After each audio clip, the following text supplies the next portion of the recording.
ദൈവത്തിൻ്റെ അതിപരിശുദ്ധ നാമം മഹത്വപ്പെടുമാറാകട്ടെ.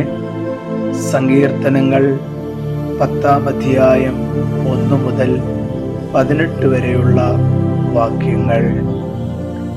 ദുഷ്ടനെ നീക്കിക്കളയുന്നതിനുള്ള പ്രാർത്ഥന.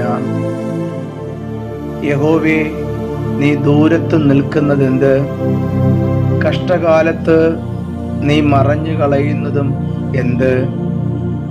ദുഷ്ടന്റെ അഹങ്കാരത്താൽ എളിയവൻ തപിക്കുന്നു. അവർ നിരൂപിച്ച ഉപായങ്ങളിൽ അവർ തന്നെ പിടിപെട്ട് ദുഷ്ടൻ തൻ്റെ മനോരഥത്തിൽ പ്രശംസിക്കുന്നു. ദുരാഗ്രഹി യഹോവയെ ത്യജിച്ച് നിന്ദിക്കുന്നു. ദുഷ്ടൻ ഉന്നത ഭാവത്തോടെ അവൻ ചോദിക്കുകയില്ല എന്ന് പറയുന്നു. ദൈവമില്ല എന്നാകുന്നു അവൻ്റെ നിരൂപണം ഒക്കെയും. അവൻ്റെ വഴികൾ എല്ലായ്പ്പോഴും സഫലമാകുന്നു. നിന്റെ ന്യായവിധികൾ അവൻ കാണാതെ വണ്ണം ഉയരമുള്ളവ. തൻ്റെ സകല ശത്രുക്കളോടും അവൻ ചീറുന്നു. ഞാൻ കുലുങ്ങുകയില്ല, ഒരു നാളും അനർത്ഥത്തിൽ വീഴുകയുമില്ല എന്ന് അവൻ തൻ്റെ ഹൃദയത്തിൽ പറയുന്നു. അവൻ്റെ വായിൽ ശാപവും വ്യാജവും സാഹസവും നിറഞ്ഞിരിക്കുന്നു. അവൻ്റെ നാവിൻ കീഴിൽ ദോഷവും അതിക്രമവും ഇരിക്കുന്നു. അവൻ ഗ്രാമങ്ങളുടെ ഒളിവുകളിൽ പതിയിരിക്കുന്നു. മറുവിടങ്ങളിൽ വെച്ച് അവൻ കുറ്റമില്ലാത്തവനെ കൊല്ലുന്നു. അവൻ രഹസ്യമായി അഗതിയുടെ മേൽ കണ്ണുവച്ചിരിക്കുന്നു. സിംഹം മുറ്റുകാട്ടിലെന്ന പോലെ അവൻ മറവിടത്തിൽ പതങ്ങുന്നു. എളിയവനെ പിടിക്കുവാൻ അവൻ പതിയിരിക്കുന്നു. എളിയവനെ തൻ്റെ വലയിൽ ചാടിച്ച് പിടിക്കുന്നു. അവൻ കുനിഞ്ഞ് പതുങ്ങിക്കിടക്കുന്നു. അഗതികൾ അവൻ്റെ ബലത്താൽ വീണു പോകുന്നു. ദൈവം മറന്നിരിക്കുന്നു.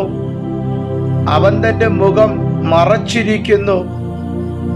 അവൻ ഒരു നാളും കാണുകയില്ല എന്ന് അവൻ ഹൃദയത്തിൽ പറയുന്നു. യഹോവേ, എഴുന്നേൽക്കണമേ. ദൈവമേ, തൃക്കൈ ഉയർത്തേണമേ. എളിയവരെ മറക്കരുതേ. ദുഷ്ടൻ ദൈവത്തെ നിന്ദിക്കുന്നതും നീ ചോദിക്കുകയില്ല എന്ന് തൻ്റെ ഉള്ളിൽ പറയുന്നതും എന്തിന്? നീ അത് കണ്ടിരിക്കുന്നു. തൃക്കൈ കൊണ്ട് പകരം ചെയ്യുവാൻ ദോഷത്തെയും പകയും നീ നോക്കിക്കണ്ടിരിക്കുന്നു. അഗതി തന്നെത്താൻ നിന്നിലേൽപ്പിക്കുന്നു. അനാഥനും നീ സഹായി ആകുന്നു. ദുഷ്ടന്റെ ഭുജത്തെ നീ ഒടിക്കണമേ. ദോഷിയുടെ ദുഷ്ടത ഇല്ലാതാകുവോളം അതിന് പ്രതികാരം ചെയ്യണമേ.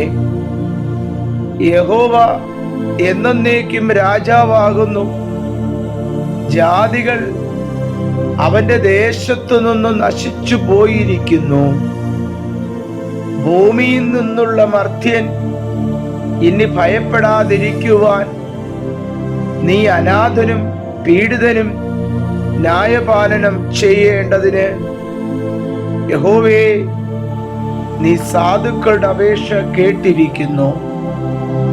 അവരുടെ ഹൃദയത്തെ നീ ഉറപ്പിക്കുകയും നിന്റെ ചെവി ചായ്ച്ച് കേൾക്കുകയും ചെയ്യുന്നു.